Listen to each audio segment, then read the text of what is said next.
Y'all know what's going on. It's time for another episode of Doing Time with Joe. I'm your host, Joe Baker, and welcome to the show, y'all.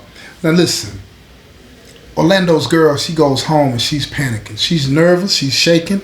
He doesn't understand what's going on. He's trying to calm her down, and she's just crying her eyes out. And she said, I don't know what to say. I don't know how to tell you this. But she started to lay it out. And he was like, wait a minute. So he's asking her, you met these two people at work. They got pictures of you with your clothes off and all this and that kind of stuff in the bed with them. And she's like, yes. He's going off. He's angry. But he's like, you're not making any sense. She's just babbling all over the place and panicking. And he says, slow down. Explain this to me from the beginning. You know, his street senses kicked in. He knew something was off because he knew her. She was as green as they come. You understand? She was as green as they come. So he asked her the questions that you would ask a person in the street. He said, when did you meet these people? And she told him way back months ago. And he started to think about it. Okay. And then, how did you meet him? And she said that they started working at the hospital.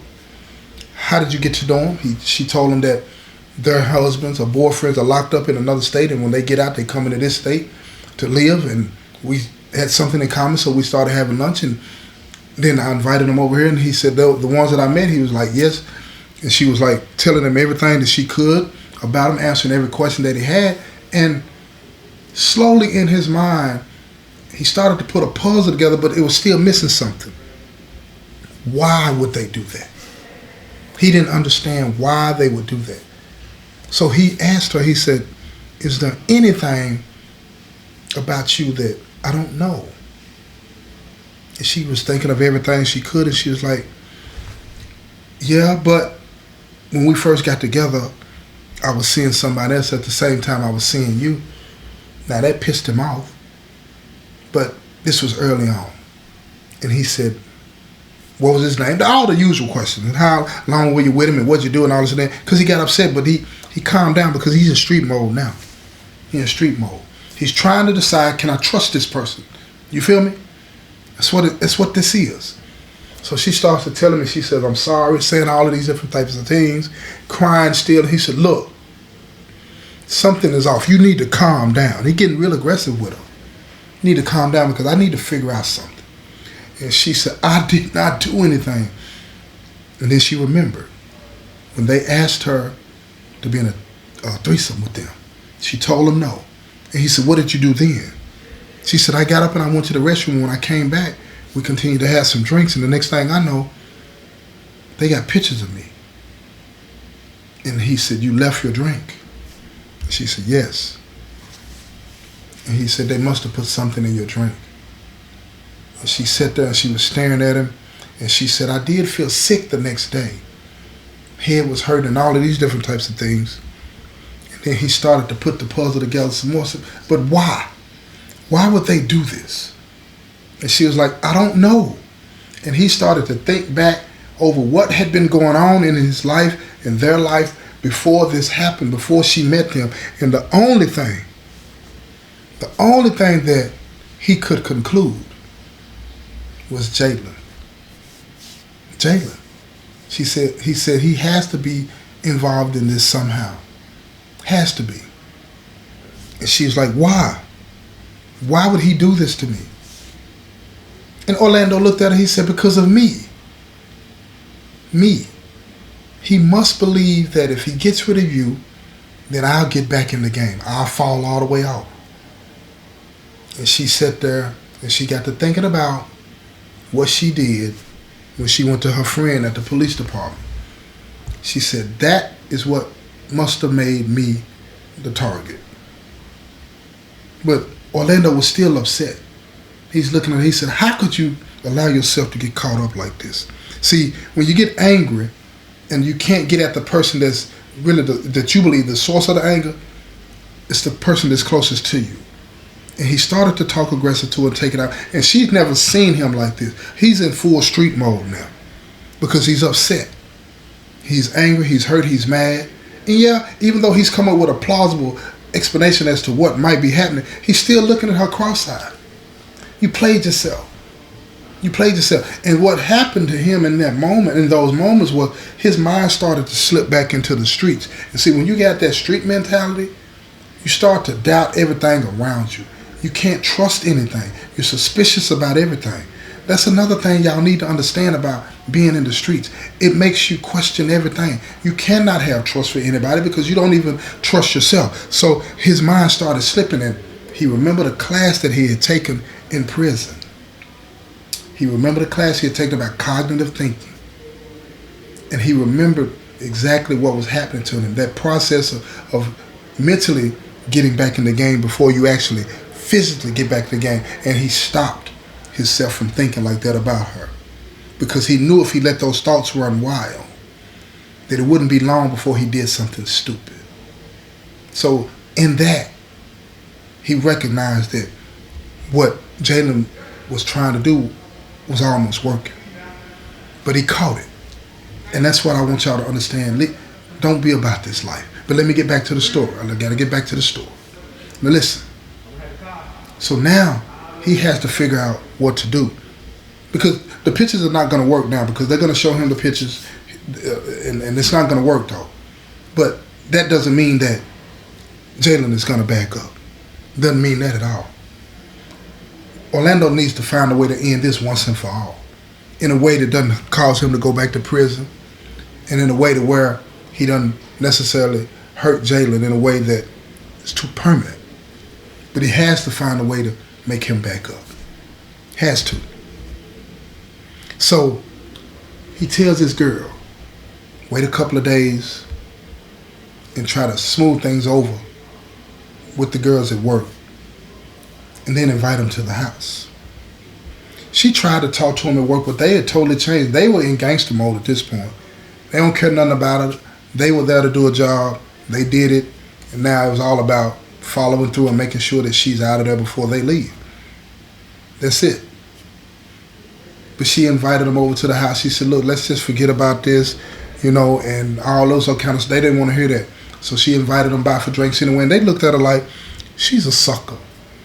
She playing herself. She think that, she gonna get us over the house and she gonna be able to talk us into, just forgetting about this. That kind of thing. Let it go, because, she's gonna show us that, her house is fine and she loves this man and they're gonna fall weak. So they go by. The whole time they get over there, they're talking disrespectful to her and all this and that. And then Orlando comes home. And when he comes home, he locks the door when he comes in.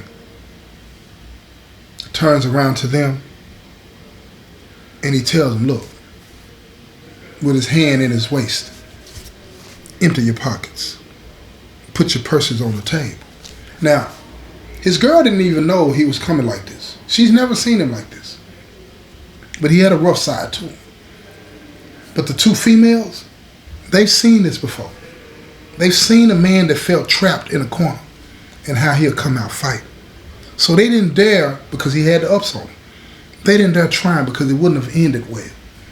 They were there to do a job, get their money, and roll out. And that's all they wanted to do.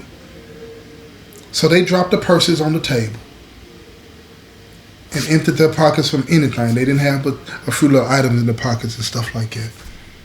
And he told them, he said, how much did he pay you? And they looked at each other. And they looked at her, and then they looked at him. And they said, enough. She said, so Jayen did bring y'all down here. And they were like, yes.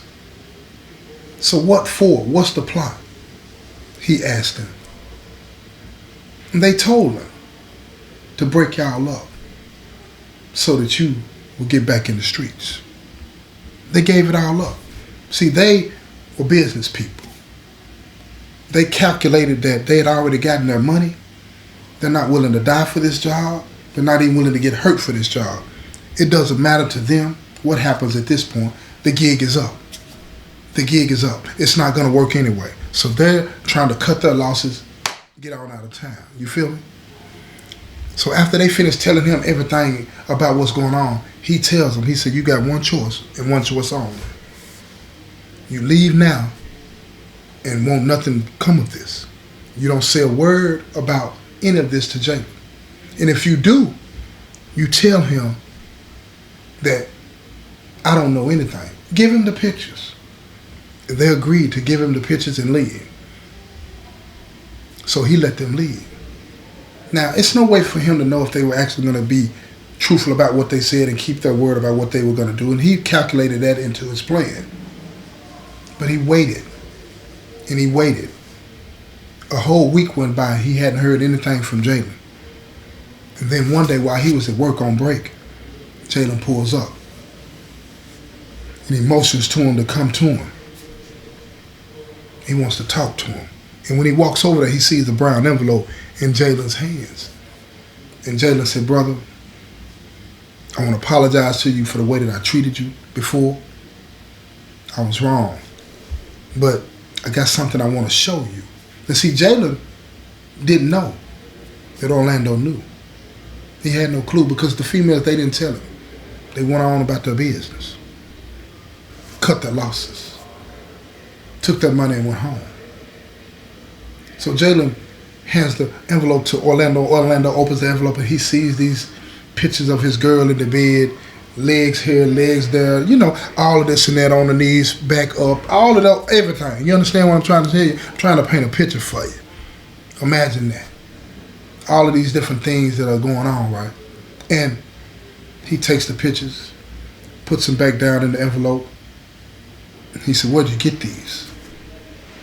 He faked it as if he was upset. He said, man, your girl ain't straight, man. You need to get rid of her, man. He said, nah. I'm going to talk to her about this. He said, it ain't nothing to talk about, bro. You see what she got going on? Did you know? How long she been doing this? He pouring it on, y'all. He pouring it on, trying to get him pissed off. And Orlando is showing that he's pissed off, right? But see, Jayen don't know that. He ain't pissed off about Gab. He pissed off at him. So without any warning, Orlando said, look here, man, can we take a ride? And he gets in the car. He said, no, I'm going to follow you. He gets in his car and he leaves. He leaves work. Don't tell the supervisor nothing. He just leaves, right? They pull off. They go down the street to one of the restaurants, you know, they sitting down at the restaurants. And he tells him, he said, look here, bro. This envelope, you can take it. You can let me keep it. It don't matter. I know what you're trying to do. He said, what I don't know is why. Jayen stared at him, you know what I'm saying? Now he done flipped from this apologetic mode to this, he had this frown on his face like he was ready to try to hurt him. He said, man, look here, man. We've been through this before. You think you better than me, man. You think you better than me. You ruined my life. And now you want to go on with your life and live this happy life with your girl. And I'm stuck here in the street. This is all I know. This is all I'm about. This is who I am. So Orlando, he's trying to reason with him and tell him, look, man, you can change your life anytime you want to change your life. All you got to do is have the willpower to do it. He said, I ain't responsible for you, man. He said, yeah, I put you in the game and I wish I wouldn't have done it, but I'm not responsible for you. And I can't tell y'all how many individuals that I know in here that I influenced their lives in a negative way. And I wish that I could go to each and every one of them and tell them that I'm sorry for making them believe that the gang life, the criminal life, or whatever the case may be was right. I'm sorry for that. But I can't. I don't see them all, but when I do see them, I tell them, and they look at me like, Joe T, quit tripping. But see, in this situation, Orlando had an opportunity to do that, and when he did it, he was rejected. Now, when I done that to guys that I had influenced or people that were up under me when I was in rotation, they did me the same way. They weren't angry with me, but they just blew me off. And what I had to come to understand is what Orlando came to understand. Look here.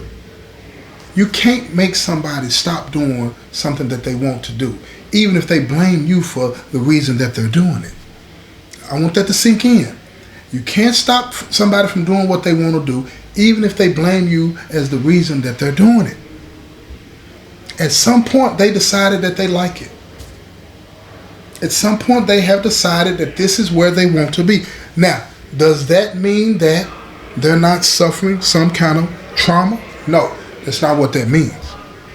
But what that means is they're making a choice. Even when you are in a dark place, you're still making a choice. And Jayen was making a choice. This is what he wanted to do. And he was going to continue to do it. So Orlando had to tell him the one thing that he never thought would come out of his mouth. The one thing that he thought would never come out of his mouth, y'all. And that was this. He told him, he said, if you come around me or my girl again, I'm going to go to the police. He said, I'm not going to fight you. I'm not going back to the penitentiary for you. I'm not. But if you try to do something to hurt me, I'm going to show you the old Orlando. And you ain't going to like it. You ain't going to like it. If you threaten my girl, I'm going to show you the old Orlando. And you ain't going to like it. He said, for all the things that I taught you, one thing that I didn't teach you is what I learned in the penitentiary, man. He said, and penitentiary rules going to be in effect if you try to harm me or mine.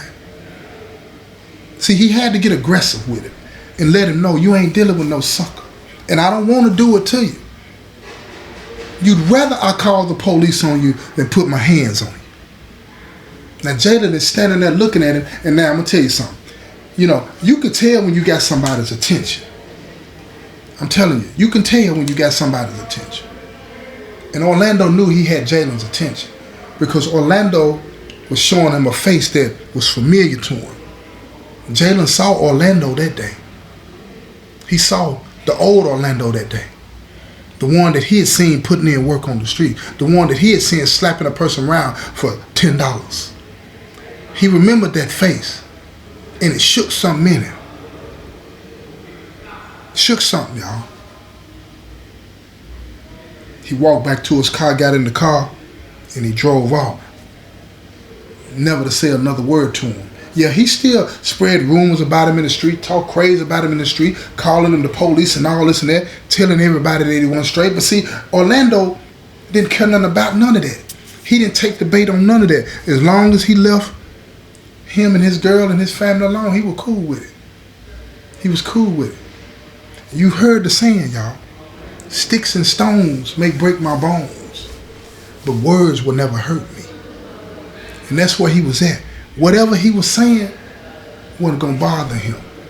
And when you walk away from the lifestyle, when you walk away from that gang lifestyle, let me tell you something.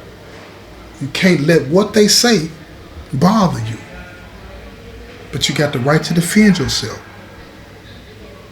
Don't ever get that twisted. Don't ever get that twisted. This has been another episode of Doing Time with Joe. I'm your host, Joe Baker, and I say peace, y'all.